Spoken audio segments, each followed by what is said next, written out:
even know who you are? Do you even understand what you offer to the world? Do you even understand what's all this shit about? Are you able to comprehend your identity, make sense of it, judge it a little bit, criticize it a little bit? Are you real? Are you a real person that goes through emotions, that goes through ups and downs in life? If you can answer any of those questions, then I think this episode's for you. Because we're really going to dive into, do you even know who you are? And what I mean by that is, we're really going to dive into bisexuality. Bisexuality. Cue the SpongeBob rainbow there. But this is Bisexual Awareness Week. And in efforts to create an episode where I talk a little bit about what it means to be bisexual, what it means to try to fit a mold that often is not reachable, right?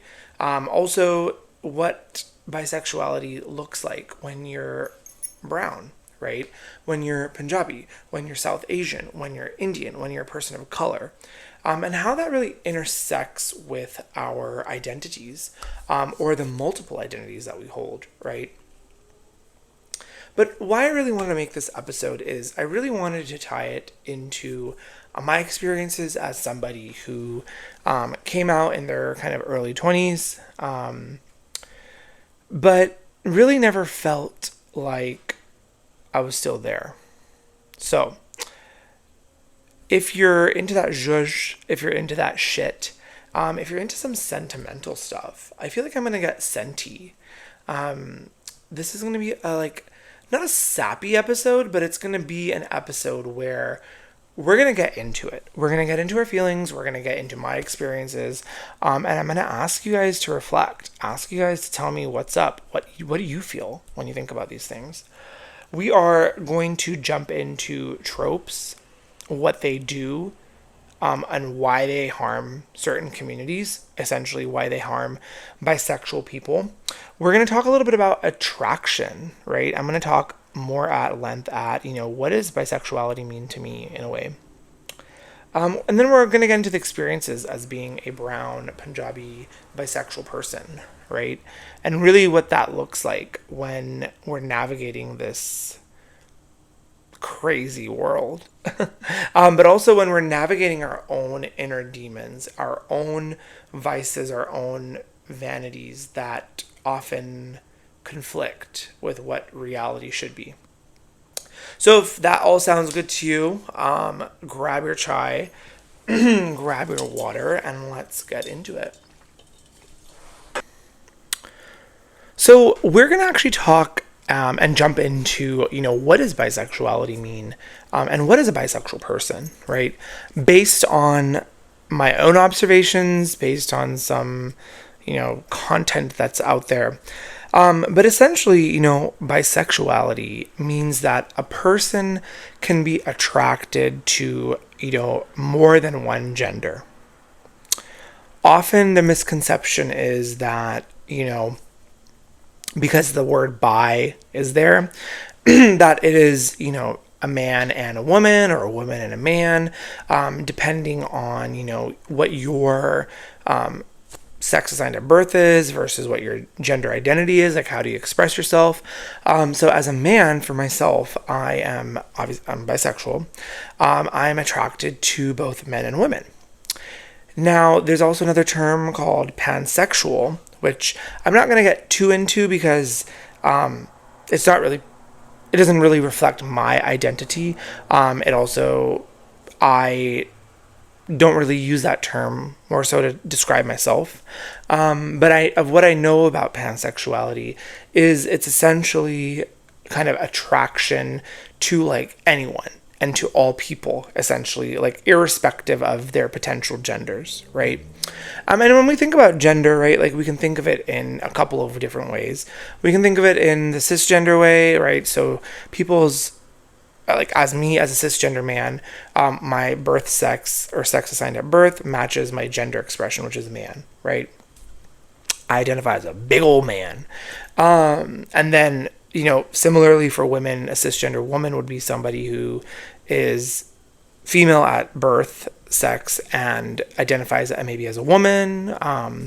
And they consider themselves to be cisgender, right? Because cisgender essentially means like of the same gender. Then you have transgender, and transgender essentially means when there's like a dysphoria between one's sex assigned at birth and the way they express themselves or the way that they understand their gender identity. So that is a whole kind of big shenanigan of things. But for myself, I would say that I'm attracted to both men and women. Now, the funny thing about this bisexuality part or concept is that people often use it almost against us, right? As an identity, in the LGBTQ plus community. The reason being is that a lot of the times people want to associate bisexuality with kind of curiosity, right? And I think we've seen this in like the earliest get-goes of, seeing queer representation in the media, in like everyday life, particularly for us younger folks who are like, grew up in the 2000s, seeing different types of media, right? I would say the newer generation, the Gen Zers, they're so lucky because they can see like so much on social media. They can see so much on TikTok, on YouTube, on different places that really allows them to have a better perspective and a better knowledge and learning of what these identities actually are.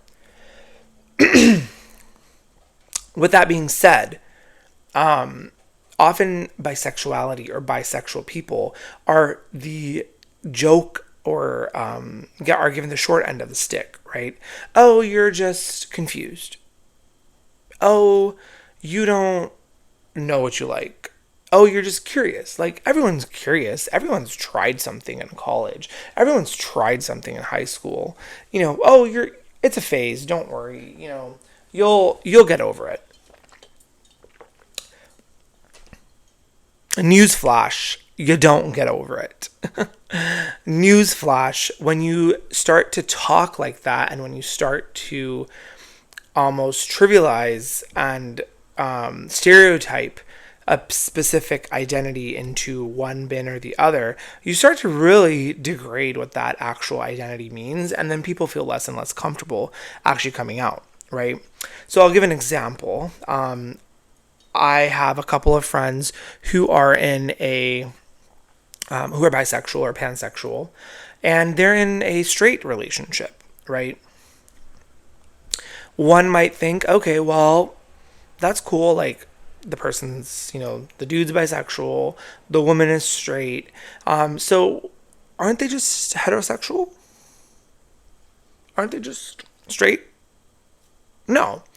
That is often a really simple example of like the tropes, right? So meaning that, if you are in this heterosexual relationship, you're essentially a heterosexual person, right? You might be looked at and viewed at from the common eye from a stranger like you're just a heterosexual straight relationship. But in reality, the core of it is that your identity never changes, right? Whether you're with a man or a woman, you're still core bisexual, core pansexual, core to your core, that's your identity and that's what you like. Use my example. I'm with a man. For me, it's not that my attraction to women disappears. I mean, for shit, it doesn't disappear. I am still heavily attracted to women. Sorry, we're going to let the small dick men with the big bikes and Mustangs drive away from my apartment complex, because it's always the case that the minuscule dick men always have the biggest cars for some reason. And they're usually 5'5". So, if you're 5'5" and you have a big car, just know we all know. The shtick doesn't match the shtick. So, anyway, what I was saying is that being bisexual in a gay relationship, you would say, right, as two men, one would think, oh, they're just gay, right? And oftentimes I get that, right? I mean, oftentimes I've got that from women, and I'm pointing this way because there might be some women watching, who knows who it is. But like, I can give an example again of my dating profiles when I was dating and when I was single. Dating on Hinge, dating on any apps, or just meeting people in general, once they find out, especially women, I feel like there's this aversion, and it's not all women, right? But what I can say is that, like, based on what I've noticed from my encounters, is that a lot of the times the women that are finding out that you're bisexual, they just are like really averted to it. They say, oh, well, you're just gay. Like, that's not for me because I think you're gay, right? There's a lot of biphobia and there's a lot of bi aversion in dating from straight heterosexual women. I feel like with the gay men, it is actually more desired, which I can talk a little bit more about, being almost like a fetish, right?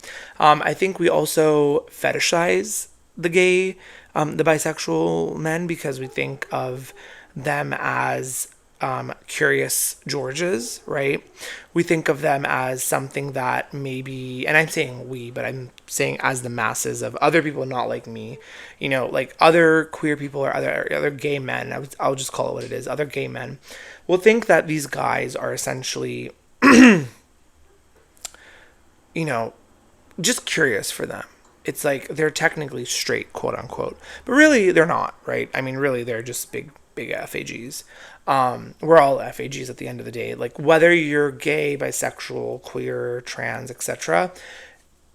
If a bigot is gonna be a bigot, if a racist, if a hater, if a homophobe, a transphobe sees you in any kind of space, in any gay rainbow spaces, they are going to think that you are an FAG. It doesn't matter who you are, how many hats you put on, how much beard you grow, how much muscles you grow.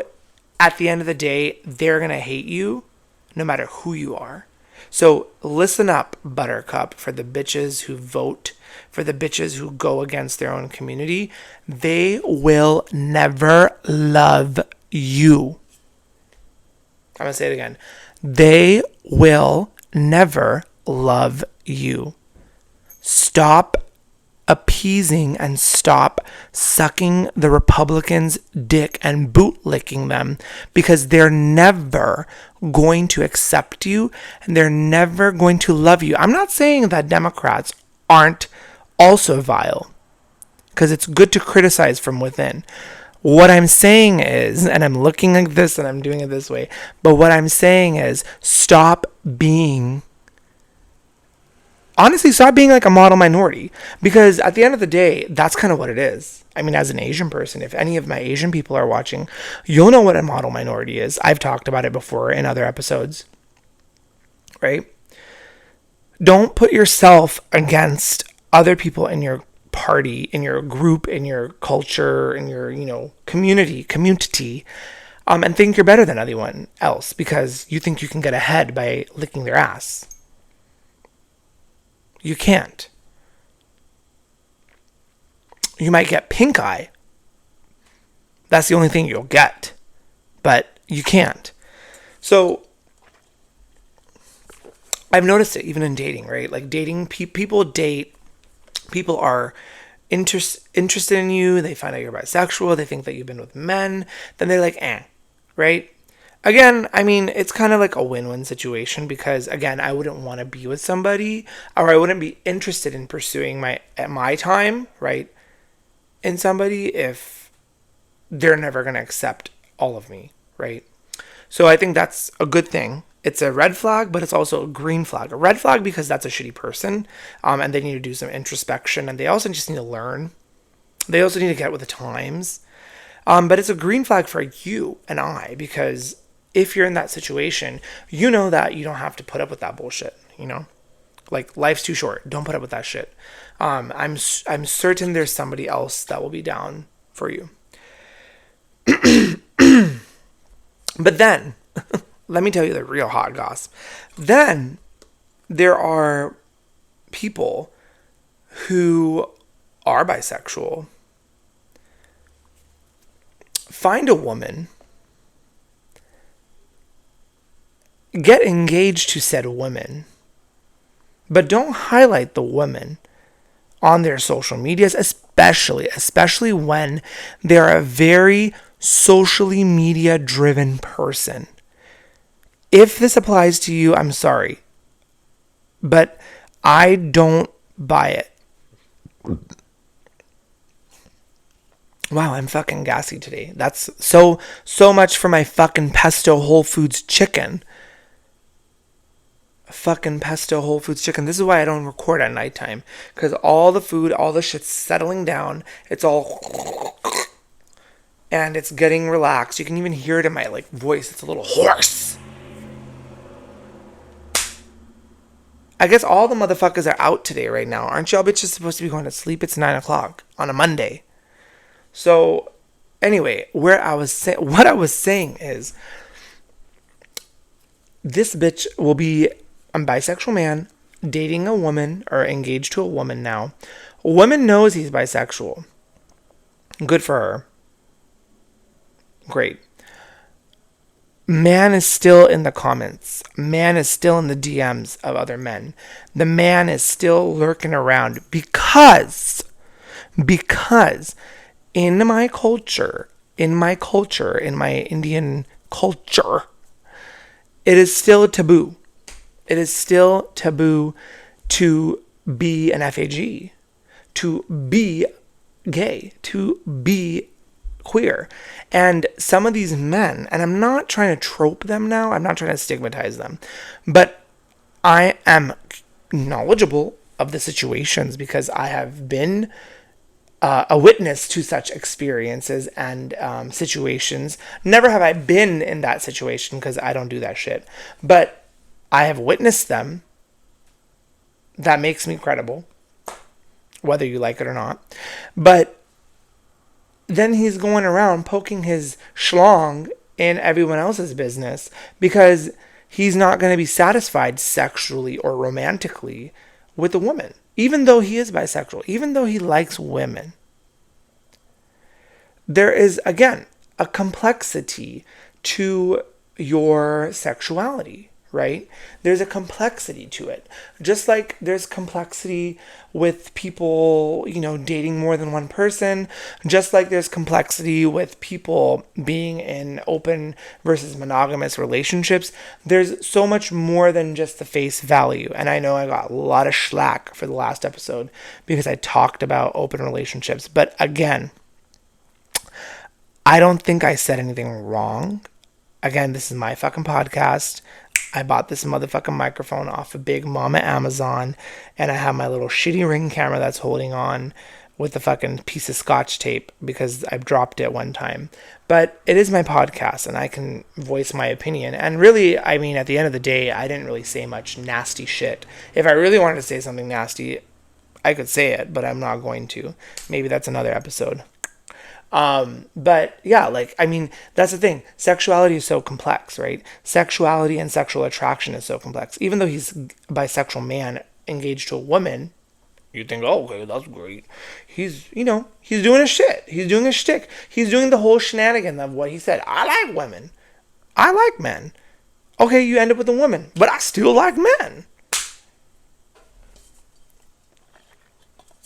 I would say in the Indian culture, the reason for maybe that scenario is that person doesn't want to get rejected maybe by his family or by their family. And he wants to make it easier on himself to get with a woman, be married to a woman. So it'll appease his parents. So it'll appease his family. So it'll appease the community that he is in. It'll appease his maybe professional career, her professional career. But let's be fucking for real. If you're still sleeping around with men and you're engaged to a woman, you're a cheater. And it doesn't matter. It doesn't matter whether you're straight in that situation or you're gay, you're bisexual, you're queer, etc. You're a cheater. And that woman deserves better. That woman deserves the truth. I'm not going to be the one to give the truth. Because supposedly and allegedly, that person knows and still is with that person, I guess everyone is fucking desperate to get that. If you like it, then you should have put a ring on it. I don't even have my fucking ring on today because, again, it's nighttime. I don't dress up. Oh God. But yes, I think, there's a variance in the levels of attraction to what you're with, to whom you're with, to who you're dating, to who you're engaged with, or to. Just like there's levels of attraction when you are with that person, you might still be feeling like you're losing something about yourself. Because let me tell you another thing, okay? Let me tell you another thing. This is another thing. I don't know why I'm fucking gassy. If you heard my burp, person number 5 in the comments, tell me you heard my burp. Another thing is that sometimes the bisexual men, my experience, we don't get to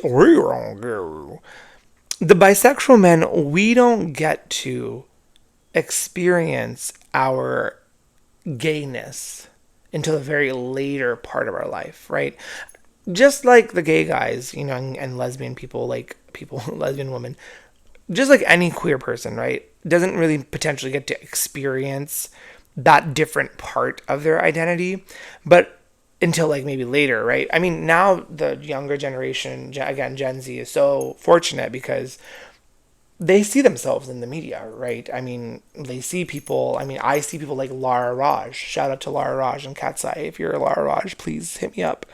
And Ria Raj, her sister, right? Like seeing an Indian woman on national TV, on national ads, on the Gap ads, seeing people who are engaging in content, like love her and eat her up and give her flowers and call her, beautiful and gorgeous, etc. Those are things that I didn't get to see when I grew up, right? And yeah, it's sometimes jealous. Jealous time, you wanna na. So you do get jealous. I mean, you also think about it and you're like, well, they're fucking lucky, so they better not have no mental fucking health problems. Because our generation, we had to lock that shit up, mama. We had to, yeah, man, what's going on, man? Hey, dude, what's going on? Yeah. We had to lock that shit up. We had to figure that shit out on our own, behind the closed doors, right? Now everybody got a fucking phone. Nobody had fucking phones like this back then, okay? You know what we had to do? We had to go on our brick-ass desktop computer and use the shittiest version of whatever browser there was. Or we had to, use our introductory Dell laptop, which was this fucking thick, to do homework and such in high school. But anyway, besides the point. As a bisexual person, I feel like there is still a layer of additive trauma and additive stress, and the bisexual people have an extra layer, right? An additive layer of traumas, an additive layer of figuring out, and also an additive layer of you can be attracted to more than one person, right? Obviously you can be attracted to more than one person, but you could be attracted to, John and Ricardo and Leslie and Shreya and Rhea and Jennifer. Don't even get me started with Jennifer's body. But you could be attracted to all these different people, right? And it starts to creep upon you and it starts to kind of scare you in a way because you're like, fuck, I didn't know I could be attracted to all these people. Because the world, my parents, my family, my friends, my everyone told me that I'm only supposed to like one person, right? Or I'm only supposed to like the opposite sex that I am, the women, right? So that exploration often gets pushed back. And I'm sure it's the same for gay men. I'm sure it's the same for lesbian people as well, and queer people and just trans people in general. But I still think that there's also something about getting to be almost quote unquote normal and the hetero norm. And I don't mean normal it's abnormal to be gay. I mean the hetero norm, right? That you can present potentially as straight. You could present potentially as heterosexual in your relationships, in your dating, in your interests in other people. Because in a way, it's like an option that you have, but I'm not saying that it's like a flick of the switch, right? It's not like a light switch that, oh, I can turn on for today I like men, and then tomorrow I'll like women. Oh, okay, tomorrow I'm going to turn on that I like that guy, and then in 5 days I'm going to turn it off so that I can go back to liking women and making sure that everybody knows that I still like women. Because a lot of people have the misconception that that is what it is. They have the misconception that that is what being bi is all about. So yeah, it's a misconception, right? I mean, queerness is not a switch. You can't turn it back on and off, right? Like bisexuality doesn't exist in this circuitous type of way where you can just flip it up and down, right? And I think that's what people don't really understand. That's where people go wrong. That's where people forget, and actually don't really want to learn, I would say. And a lot of the times those learnings there's a lack in our own community, right? And oftentimes it's the lack in our own community that creates a lot of these tropes. And I'll give you one trope, right? It's the concept of being DL by masc.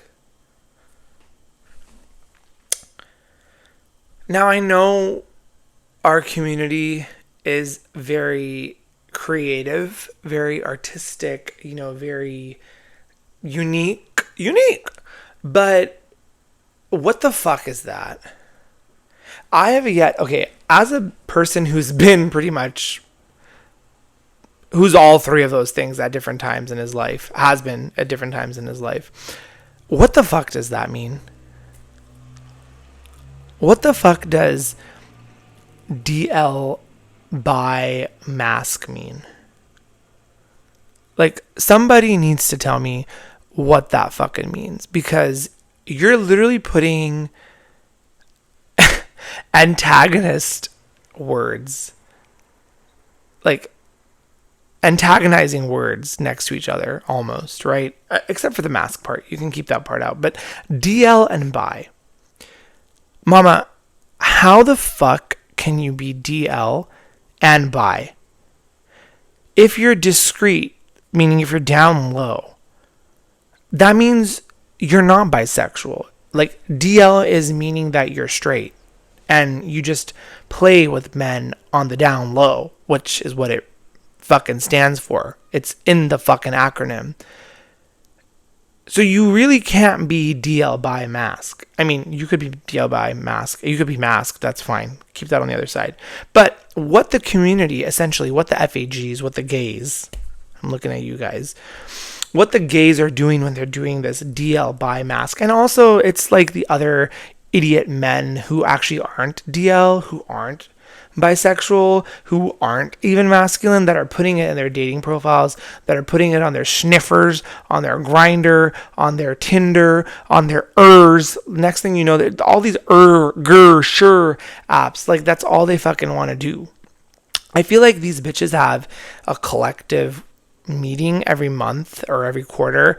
This top exec CEOs of all the dating apps, Grindr, Hinge, Tinder, Finger, Shinger, Linger, Sniffies, and they all sit around and strategize different names for the next app that's going to be a fucking failure. But essentially, it's these dudes that are going on these apps, right? And they're putting these things together in this fucking stupid headline of theirs. And it's like, girl, you can't be DL.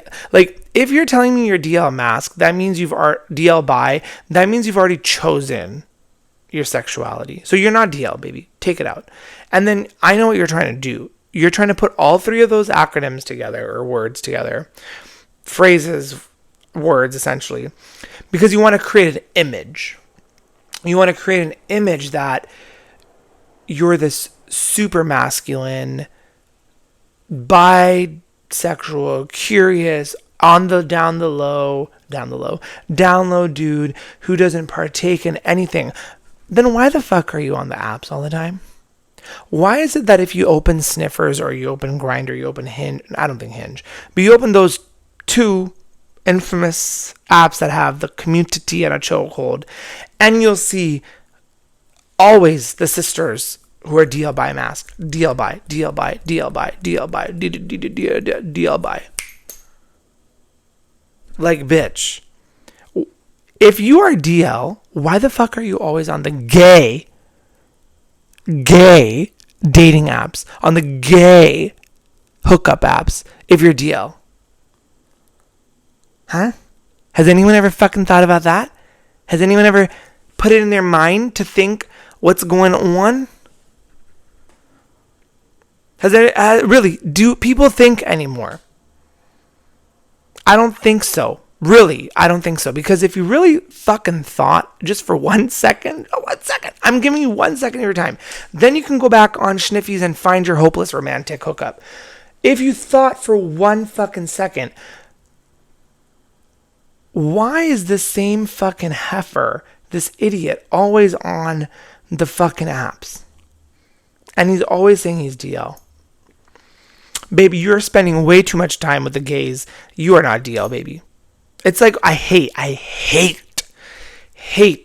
when people, I've seen it happen at WeHo a couple of times, seen it happen at Long Beach, seen it at OC as well, and my friends are culprits too of it, okay? I'm calling all bitches out too. Oh, I want to find a DL man. Oh, I'm looking for a DL. I'm looking for a trade. I'm looking for a DL.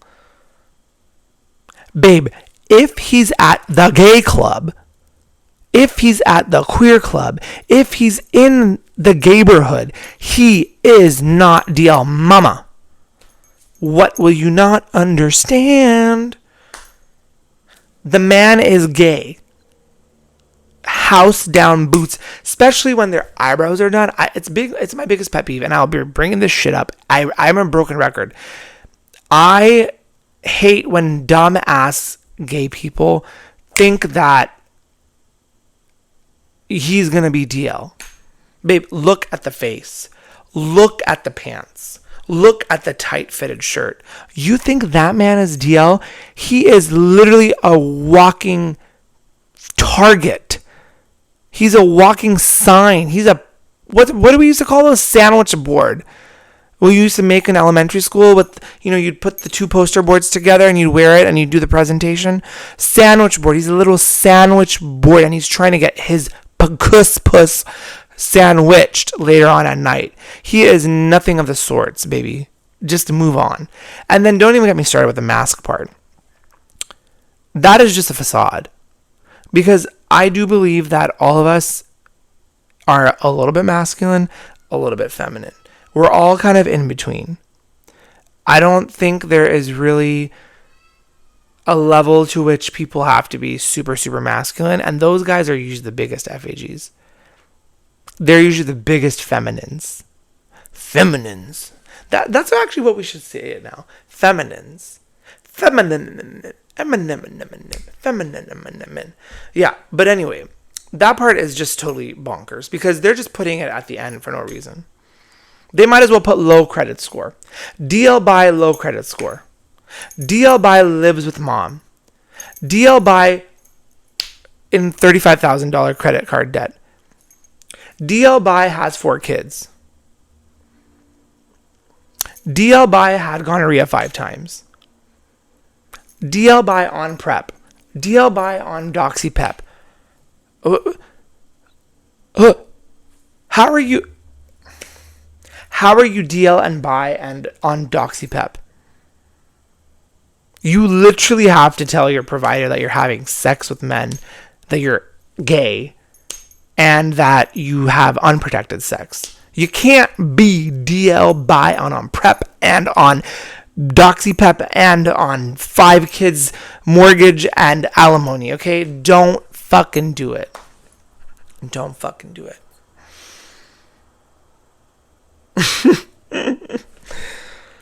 Oh, I love being a bitch. So, you want to see me be a little bit more of a bitch? Okay, let's get into this next segment.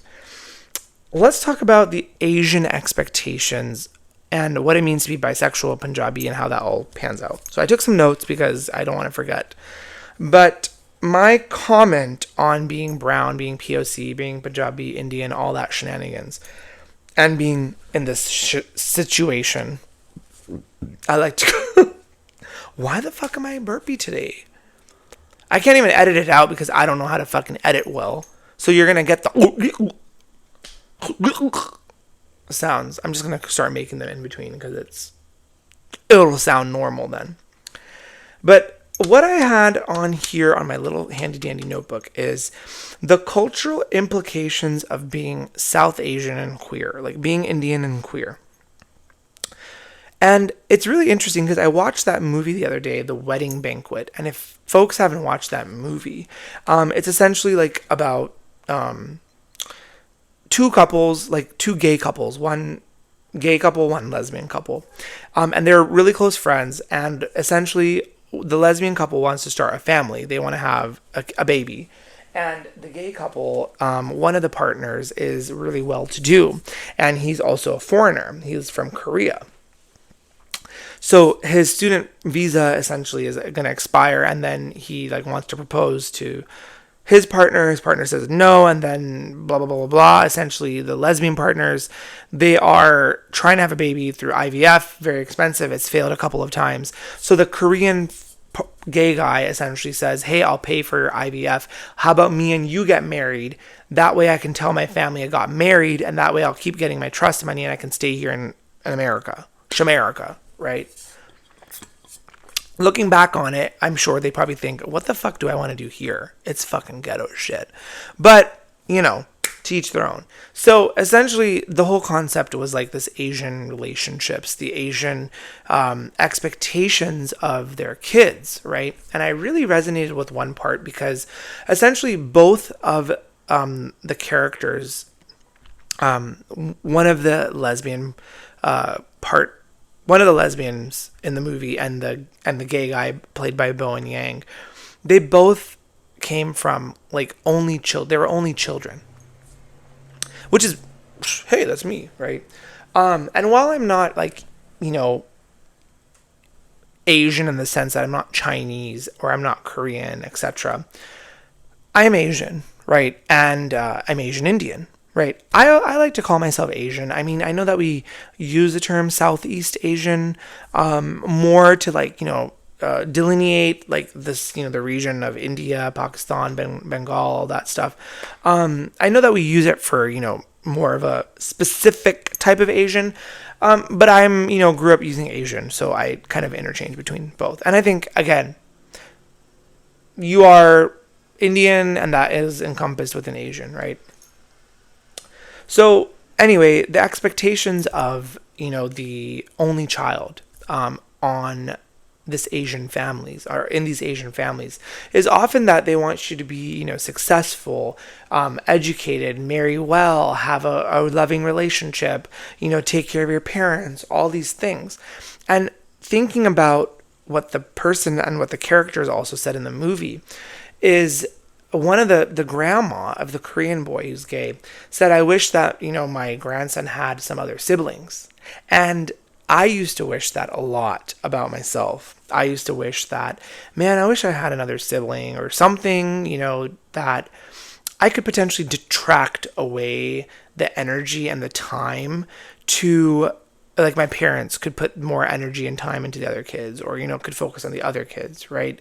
And why does my identity, as an only child, also in a family that is very close, I always wondered, why do I need to be the center of attention? But also, how can I move away from being the center of attention? And how does my queerness, how does my bisexuality play a role in these expectations that I have? I mean, granted, it caused me so much anxiety when I was, during the pandemic, particularly. It's caused me a lot of strife and kind of negative reactions in my relationships. And it really took me back to those times when I took that concept of having these expectations of being the best son, being the perfect son, being the best brown Indian son, having the degree, getting, good grades, being smart, having the good job. And then this little thing of being bisexual, fuck it all up. Yeah, that's how I used to feel about myself. Rewind back to, when I was 19 or 20, even though I had a partner, I had a boyfriend at the time, I was in college, I was out to my friends, I was out to people that I cared about, I still challenged myself and I still struggled with my own identities, with my own understanding of my identity, that I used to say, I used to ask God, because I am spiritual, why did you make me this way? Why did you make me this way and give me this really difficult life that I know I'm going to have ahead? Why are you doing this to me? What did I do to deserve this? And a lot of it was catastrophizing, right? And putting it on myself, which is, again, anxiety. But I didn't know that, right? In college, I didn't know that was anxiety. I just thought that was the normal run of being in college, that you felt like shit because, you were being challenged and pressurized in this little crock pot, and pressure cooker of all these talented and smart people, right? But you're here too. And yeah, that didn't come to me until later on, right? But yeah, I used to challenge myself because I used to feel this level of expectations as brown kids. And this kind of goes back to that story, right, of what I was saying with that bisexual person engaged to a woman and still sleeping around with men. Because it's the expectation. And innately, it's that expectation that we have to make our parents proud, right? But yeah, we need to make our families proud, right? And that rhetoric and that feeling, that expectation, it really burdens you over time. But I think, really the most important part of all of this is finding the voice within to express the love for yourself. And I know it's so kind of cliche at this point, but I really like to echo, I think, what RuPaul is saying all the time at the end of the show, right? If you can't love yourself, how the hell are you going to love somebody else? And that's so true, right? If you are so sad and upset at your own life, upset at those expectations, which again are fake and false, as my therapist would say, then how are you supposed to give back love to your family members, right? How are you supposed to give back love to your community, to people that you actually love or that you care about? Because you might feel resentment. You might feel jaded. You might feel, I don't really care about that person anymore, right? And that's something that I know myself. I never wanted that to be the case for my family. Going back to this concept of yes, I was upset at all these things, but I worked through it, right? And at the core of it, I've found that no matter what issues you have with another person, no matter what issues you might have with your parents about coming out and being yourself, those things don't matter until you have power for yourself to say, I love myself, and love every oddity, every part of you that's not perfect, every part of you that is perfect and beautiful and desired from the public or within. And really, once you figure that shit out about yourself and you figure out the love that you can give yourself, the self-love, then the love comes pouring in. It comes pouring in from your family members, from other loved ones, because again, this is what my therapist used to say, people want to be attracted to people who are happy, who are doing well for themselves, who are proud of themselves, who love themselves, who are confident, right? And this goes to show for anything, right? In dating and stuff. Yeah, you could be really fucking ugly. You could be butt fucking ugly by a subjective potential opinion. So for me, again, kind of drilling this back in, the bisexuality part and of your identity as being Indian, Punjabi, etc., right? All those things really only matter and only are pinpointed at each level if we allow them, if ourselves, right? We ourselves allow to separate our identities, right? That I have to act like an Indian boy, a good Punjabi boy at one part of my life, and I can only be bisexual at this part of my life, and then I can only, keep these two friend groups or relationships, social circles separate at specific times in my life. And I really hate that. I mean, I think Indian people are really good at that. They really know how to segregate their friendships, segregate their relationships, and segregate a lot of their interests, right? I mean, Indian people are notorious for this. They'll have their Indian friend groups, and then they'll have their non-Indian friend groups, and sometimes they don't like them to mix. That's also a problem, right? That's a problem in itself, is that we don't feel comfortable enough to be our entire self with all respective parties. And that's where you actually challenge yourself a lot, right? And that's, again, your identity, right? Like, if you're not loving yourself, how the fuck are you going to love somebody else? How the fuck are you going to let people in to your life? How are you going to absorb energies and give energy back and give love and cherish and joy back to people if you're not even happy with yourself, right? So I think that we learned a couple of things today. We learned that you do really know who you fucking are. That you do know what you're worth. And that I guess you found out what bisexuality means, right? Bisexuality is just this attraction to one or more genders. And it doesn't make you any less bisexual if you're with a man and you're a man. It doesn't make you any less bisexual if you're ending up with a woman and you're a man, or vice versa. Yes, you might be in a heterosexual relationship, but your identity never fades. Your attraction to people are not a flip switch on and off, that, now that I'm with a woman, I can't find men attractive, or that I'm not still attracted to men. That's not how it works. There's also a complexity to it, right? There's a complexity to feeling like you have to perform your identity in so many different places rather than just be yourself. And there's a complexity to the labeling, right? I mean, we do it ourselves. We put the labels on ourselves. They help clear things out sometimes, but it's our own problem. Just like our tropes are, and our stereotypes and our stigmatization of DL by mask. DL by mask. You can't be DL if you consider yourself bisexual, because you've already picked your identity for yourself. DL is only for those down low men who are straight and they like to have sex and hook up with men. Don't put DL by mask together, okay? And don't, for sure as hell, don't put DL by mask on prep. And don't show up to the gay clubs if you're DL bi and mask, okay? If you're going to show up to the gay clubs, be gay. Be bisexual. So yes, be queer, right? Be yourself. Be bisexual. Be an FAG. Just fucking do it. So I'm going to wrap this episode up. And I'm going to say, obviously, thank you so much for listening to this week's episode of Chime Me a River.